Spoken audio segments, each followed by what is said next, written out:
Fala galera, aqui quem fala é o professor Thomas do Aproveste Pré-ENEM de Física 2, trazendo para vocês nossa aula de processos de troca de calor, nossa aula dessa semana. Eu estava preparando uma aula que ia ficar bem extensa, devido a essa parte do conteúdo ela ser muito teórica, né? Então, por ter muita teoria envolvida, eu achei melhor que a gente fizesse essa aula, que é uma apresentação dos processos de troca. Então, a gente vai falar de condução, convecção e irradiação, que são os três processos. Eu vou falar de uma maneira bem mais física e depois a gente vai falar do processo, desses processos e das suas aplicações. E aí, na nossa próxima aula, então, eu falo das aplicações, né? Então, eu falo de corrente de convecção, eu falo de inversão térmica, eu falo de efeito estufa, eu falo de problemas de respiração que vêm advindos desses processos, enfim, trazendo também alguns exemplos e exercícios resolvidos. Eu acho que assim vai ficar melhor distribuído, para não ficar uma aula muito grande e que a gente não consegue falar com calma de cada assunto. Então, nossa próxima aula a gente vai dar continuidade a esse processo aqui, certo?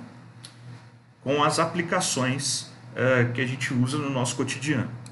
Bom, então, eu botei essa cor no fundo, tá? Para depois, quando vocês forem ver o resumo, não ficar aquele branco, né, que machuca o olho. Então, algumas nossas aulas agora vão ter essa corzinha, apesar de ficar um pouco diferente aqui na apresentação, beleza? Bom, então, a gente tem três formas de processo de troca de calor entre corpos, né? Então, a gente estava estudando um conteúdo que vinha crescendo aí. Então você tinha primeiro como a temperatura ocorre no corpo. Depois a gente tem como variar a temperatura.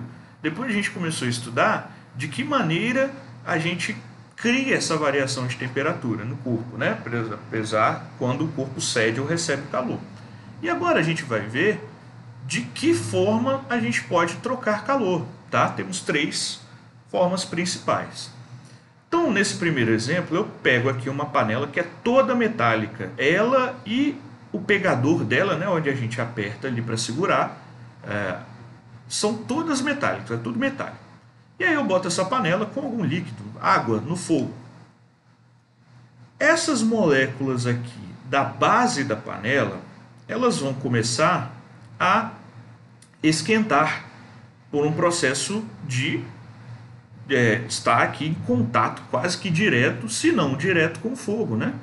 Ou seja, elas começam a adquirir um maior grau de energia térmica, elas começam a ficar mais e cada vez mais agitadas. Porém, a panela é um sólido. Nesse ponto, eu chamei esse ponto aqui de baixo de ponto A. Eu só não botei em cima dos átomos para não ficar muito bagunçado ali. Então, esses átomos na parte de baixo da panela estão em contato direto com o fogo, e, portanto, tem uma maior temperatura. Logo, o que a gente pode assumir? Que eles têm um grau de agitação maior do que, por exemplo, um ponto aqui em cima, né? Vai ter uma diferença de temperatura aqui, tem que ter. Logo, o que também é interessante da gente perceber é que, como a gente está falando de um corpo sólido, esses átomos aqui que compõem a panela, eles não têm muita liberdade, né? Eles não têm assim a liberdade desse átomo sair e vir para cá, por exemplo. Ele não pode fazer isso. Então, eles ficam aqui cada vez mais agitados. E aí a gente até já chegou a discutir um pouco disso em dilatações.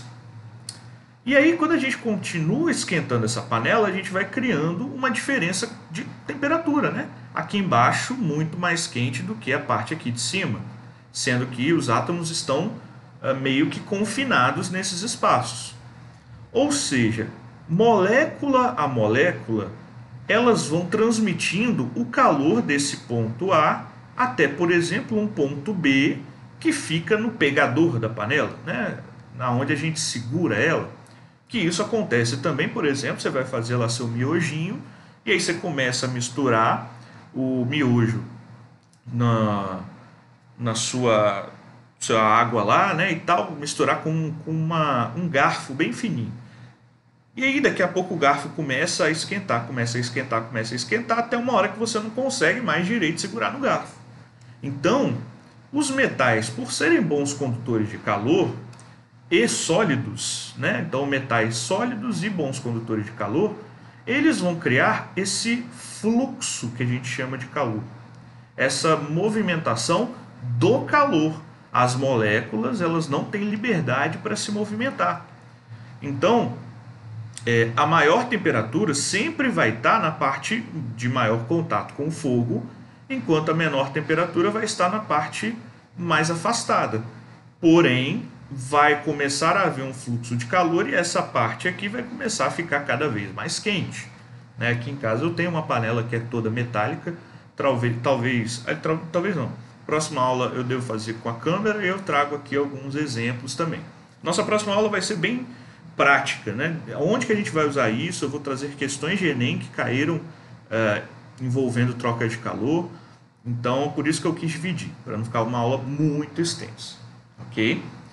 Ou seja, quando a gente tem essa diferença de temperatura, a gente já estudou. Cria-se um fluxo instantâneo de calor do ponto de maior temperatura para o ponto de menor temperatura. Então, esse Q aqui que eu desenhei por fora, mas está acontecendo aqui dentro. Um fluxo de calor, de energia. Então, o calor ele vai passar partícula a partícula no sentido do ponto de maior temperatura até o ponto de menor temperatura. Certo? Isso é instantâneo. Para a gente evitar queimar a mão, uma coisa que a gente pode fazer, e a mais efetiva, é trocar o cabo do material por um material isolante, né? Então, aquele cabinho preto, que em geral é um plástico, ou mais emborrachado, tem uns que vendem aí de silicone, eles são bons isolantes térmicos para a gente conseguir segurar essa panela. Ou seja, a condução, por ter essa característica, ela é comum nos sólidos. Ela é um processo de movimentação ou de transferência de energia e não de moléculas, e não de cargas, e não de massas, né? E para estudar melhor o fluxo de calor, a gente pode pensar que a gente tem, por exemplo, uma parede, um corpo que é sólido e é condutor, e por ele passa um calor, né? Então vamos supor que a gente tem uma chapa metálica, ou quem às vezes senta perto de uma janela, ou perto de uma parede, ou tem o quarto, por exemplo, que tem o sol da manhã e o sol da tarde. A gente vai discutir essas ideias que vêm até da arquitetura, né? Que material usar numa casa, de que forma pensar para tentar deixar o conforto térmico melhor possível. Então, tudo isso a gente vai discutir na nossa próxima aula. Estou aqui apresentando os conceitos. Nós temos o fluxo, que é representado por essa letrinha grega aqui, que eu tentei desenhar da melhor forma possível. É a letra grega Φ. Tá? Vocês podem ver essa letra também só com um risquinho aqui no meio. Eu gosto de fazer esses tracinhos. Mas então a letra grega Φ representa a quantidade de calor que passa no corpo em um determinado tempo, certo? Ou seja, vamos supor que aqui é a parte de fora da casa, que tem lá essa parede, isso aqui é uma parede, aqui é a parte de fora e aqui é a parte de dentro. Se a parte de fora está recebendo a luz solar diretamente, ela vai ter uma temperatura maior do que a parte de dentro. E, consequentemente, vai haver um fluxo de calor que passa por dentro dessa parede. Inclusive, por isso, né, que a gente pode falar que quando a gente tem esse... Ah, não, meu apartamento pega o sol da manhã. Por que é bom o meu apartamento pegar o sol da manhã? Por exemplo, aqui na minha casa, o meu quarto pega o sol da manhã, né, enquanto a sala aqui de casa pega o sol da tarde. Por que o sol da manhã... e aí sol da manhã, o sol não, né? Mas a temperatura pela manhã é em geral mais amena do que à tarde. Consequentemente, você não vai ter um ambiente na sua casa, né, do sol da manhã que fica muito quente durante a manhã, e aí você pode causar um desconforto. A pessoa que pode ficar em casa até um pouco mais tarde, e aí ela vai dormir, acorda lá suando umas 8, 9 horas da manhã, porque fica muito quente. Então, evitar esse sol da manhã é importante. Logo, essa quantidade de calor vai depender dessa diferença constante que vai haver de temperatura, igual aqui a panela no fogo. Sempre vai haver um pedaço que vai estar mais quente do que uma parte mais externa, ok? Bom, uma forma de quantificar a quantidade de calor que passa por um corpo é dada pela lei de Fourier. A lei de Fourier diz que a quantidade de calor que passa por um corpo vai ser dada diretamente proporcional à condutividade térmica, ou seja, a facilidade ou dificuldade de um corpo conduzir calor, a área da seção transversal desse corpo, né? Por exemplo, aqui eu tenho esse muro, vamos dizer assim, que tem essa área, né? Um retângulo. Você pode ter diversas outras formas, né? Tem uma área. O Δθ é a variação de temperatura que ele está submetido. O ΔT é o tempo em que ele fica com essa variação de temperatura, ou o tempo em que ele fica recebendo esse calor. E o E é dado em espessura, certo? Logo, com isso, a gente chega nessa relação que é a lei de Fourier, né? A quantidade de calor necessária, ou quantidade de calor que passa por um corpo, né, o fluxo de calor, aliás, desculpa, a quantidade de calor que passa por um corpo é dada por essa relação. Para saber o fluxo, eu utilizo a relação que foi dada no slide anterior, né, que o fluxo é o calor sobre o tempo em que ele fica recebendo essa intensidade de calor. Consequentemente, né, eu vou poder aqui, cortar o T com o T, eu vou ter que o fluxo é K a Δθ sobre E. Questões que envolvem conta com fluxo são mais incomuns, mas eu vou trazer também na nossa próxima aula, certo? Então a próxima aula talvez seja até um pouco mais extensa, porque a gente vai falar de aplicação e fazer questões sobre isso. Aqui eu quero só apresentar os conceitos para a gente ter mais tranquilidade para trabalhar, que é uma parte bem teórica e que pode aparecer de diversos jeitos na prova do IFES.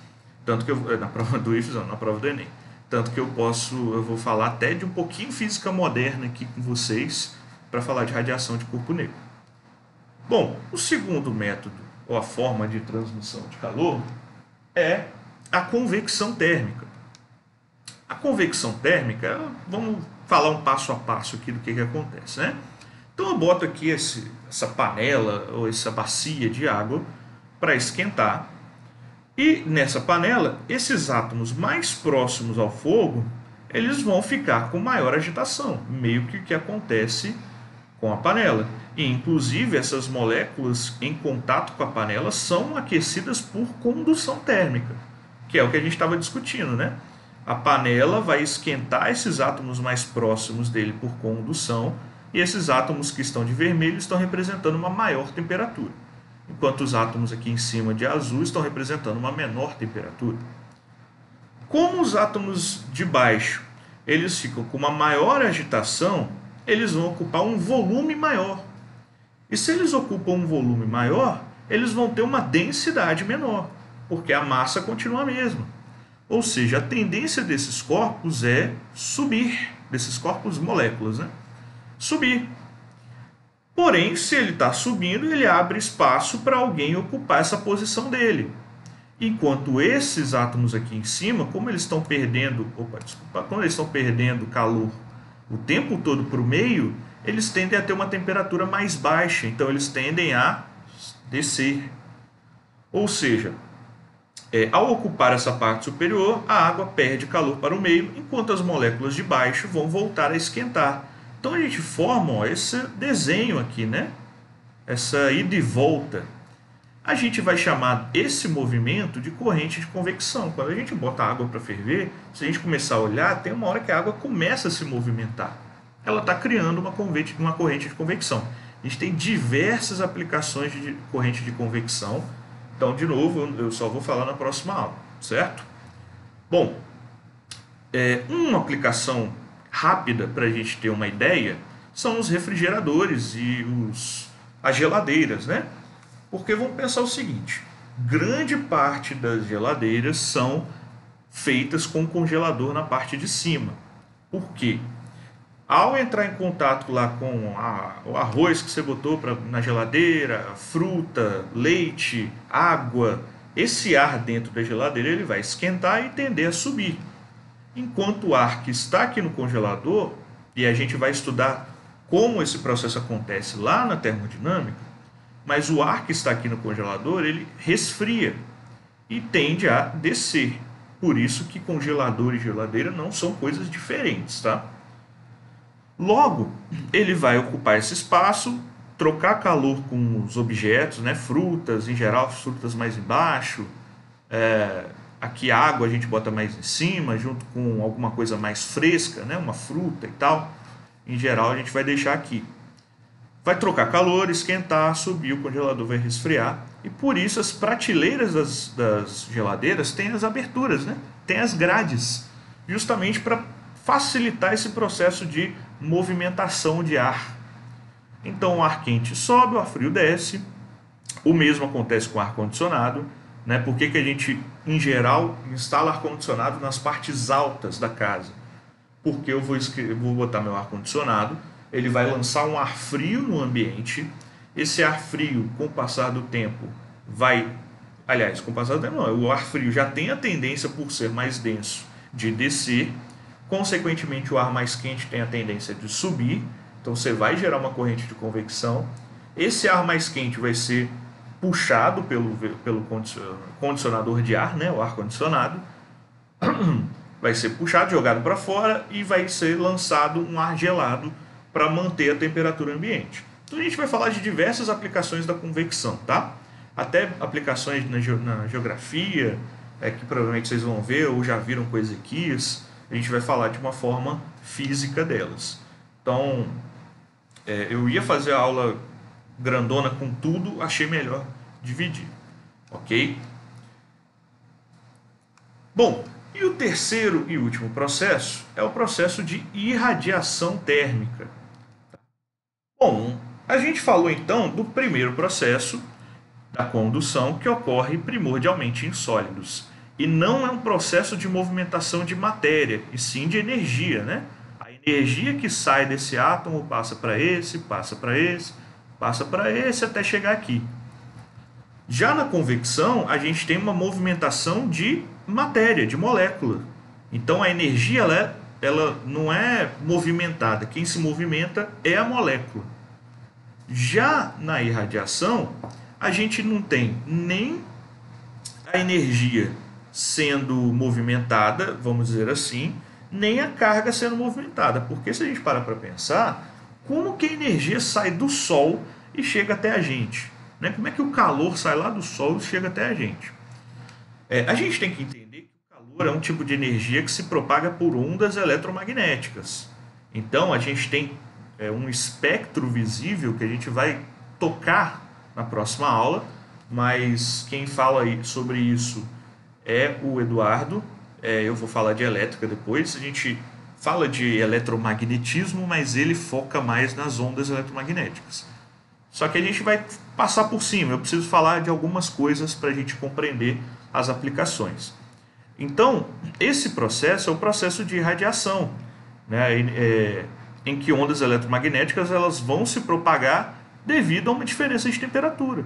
O Sol tem uma temperatura na ordem de, se eu não me engano, na superfície 5.000 Kelvin, enquanto a Terra tem uma temperatura muito menor. Depois eu esqueci a temperatura média da Terra. Depois eu vou trazer na nossa próxima aula. Vou fazer um apanhadão geral rápido na aula para a gente falar das aplicações. Ou seja, se cria um processo aqui de variação de temperatura, né, de diferença de temperatura, você vai ter o calor sendo transmitido ou surgindo espontaneamente nesse momento. Então esse calor ele consegue se propagar por ondas eletromagnéticas. E aí o que vem mais do Sol para a gente além do calor? Vem a luz.